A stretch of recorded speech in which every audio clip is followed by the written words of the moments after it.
பங்குனி உத்திரம் முருகனுக்கு கடைசி 6 நாள் இந்த ஒரே ஒரு விரதம் மட்டும் இருந்தால் போதும். கேட்காததை கூட முருகன் கொடுப்பான். 48 நாள் சாப்பிடாமல் விரதம் இருக்கும் விரதத்தை விட 12 மடங்கு சக்தி வாய்ந்த விரதம் இந்த கடைசி 6 நாளில் இந்த ஒரு விரதம் இருக்குது. அதுவும் இந்த விரதத்தை அனைவராலும் இருக்க முடியாது. யார் ஒருவருக்கு முருகனின் முழு அருள் இருக்கிறதோ அவர்களால் மட்டுமே இந்த விரதத்தை கடைசி வரை கடைபிடிக்க இந்த விரதம் எப்படி இருக்க வேண்டும் என்று ஆரம்பிக்க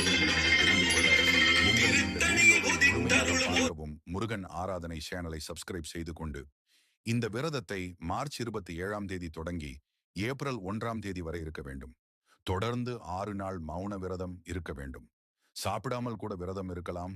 ஆனால் பேசாமல் விரதம் இருப்பது மிக மிக கடினம்.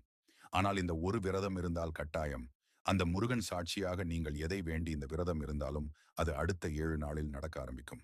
இது பொய் இல்லை. இதை கடந்த ஆண்டு